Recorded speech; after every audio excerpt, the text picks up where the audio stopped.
Hello student, welcome to extra gate e learning. आज हम इस वीडियो में ओवरव्यू लेने जा रहे हैं chapter number 7। Chapter name is evolution. Okay, so first we will talk about in this chapter origin of life. जब हम इसकी डिटेल में स्टडी करेंगे उसमें हम सबसे पहले बात करेंगे किस प्रकार से लाइफ का ओरिजिन हुआ अर्थ पर। अर्थ का जब फॉर्मेशन हुआ उस समय लाइफ प्रेजेंट नहीं थी, तो ऐसी क्या कंडीशन आई, ऐसा क्या अर्थ पर चेंज हुआ कि जिसके कारण जो इनऑर्गेनिक सब्सटेंस थे वो धीरे धीरे लाइफ में कन्वर्ट हुए, उनमें इंटरेक्शन हुआ। उसके बाद फिर हम बात करेंगे बायोलॉजिकल एवोल्यूशन, मतलब किस प्रकार से एवोल्यूशन हुआ। एक जो यूनिसेलुलर ऑर्गेनिज्म था किस प्रकार से मल्टी सेलुलर बना, किस प्रकार से प्लांट का फॉर्मेशन हुआ, वायरस का फॉर्मेशन हुआ, उसके बाद में बैक्टीरिया का फॉर्मेशन हुआ, और किस प्रकार से फिर कॉर्डेट्स, नॉन कॉर्डेट्स, इन सभी का हम स्टडी करेंगे किसमें, इवोल्यूशन चैप्टर में। उसके बाद हम देखेंगे evidence of biological evolution. Biological evidence क्या क्या हमें देखने को मिलते हैं, ओके, जिसके बेस पर हम कहते हैं कि फिश के बाद में एम्फीबिया आए, एम्फीबिया के बाद में रेप्टाइल्स आए, रेप्टाइल्स के बाद में एबीज का ओरिजिनेशन हुआ, और एबीज के बाद में फिर मैमल्स का ओरिजिनेशन हुआ। फिर हम कंपैरेटिव एनाटॉमी देखेंगे, कंपैरिजन करेंगे फिश को, रेप्टाइल्स को, एम्फीबिया को, एबीज को और मैमल्स को। उसके अलावा हम नॉन कॉर्डेट्स को भी कंपैरिजन करेंगे, किस प्रकार से उनके कैरेक्टर, ऐसी कौन सी कनेक्टिंग लिंक है जो एक दूसरे से उनको रिलेट करती है। फिर हम उनकी एम्ब्रियोलॉजी की स्टडी करेंगे कि उनके एम्ब्रियो क्या एक जैसे दिखते हैं या फिर उनमें कुछ डिफरेंट स्ट्रक्चर होते हैं।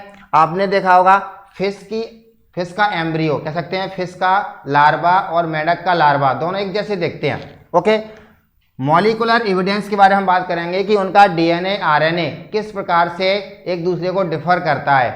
Okay, after that we will discuss about Darwin's contribution. Darwin scientist थे जिन्होंने नेचुरल सिलेक्शन थ्योरी को दिया है, और इसी चैप्टर में हम उनकी थ्योरी को पढ़ेंगे, डार्विन का क्या क्या कॉन्ट्रीब्यूशन उन्होंने दिए हैं, और उनके कंट्रीब्यूशन के बेस पे किस प्रकार से हम इवोल्यूशन चैप्टर में हम अपनी डिटेल स्टडी को पूरी कंप्लीट कर लेते हैं। उसके बाद हम देखेंगे modern synthetic theory of evolution.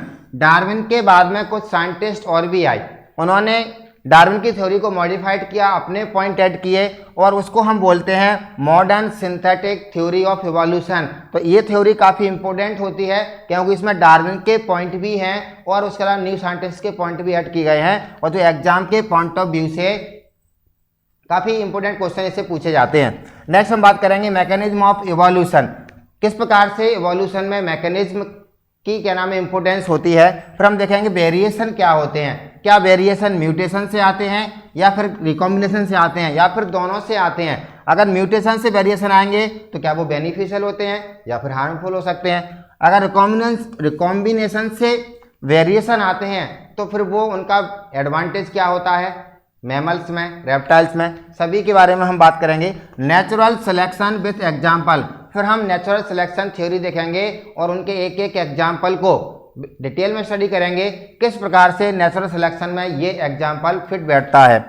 उसके बाद हम देखेंगे टाइप्स ऑफ नेचुरल सिलेक्शन, कितने टाइप्स का होता है। जीन फ्लो देखेंगे, किस प्रकार से एक पॉपुलेशन में जीन का फ्लो होता है। ओके, क्या एक पॉपुलेशन जब 50 साल तक सर्वाइव करती है तो फर्स्ट ईयर से लेके और 50 ईयर्स तक क्या जीन फ्लो एक जैसा ही रहता है या फिर चेंज हो जाता है, वो सब हम इसमें देखेंगे।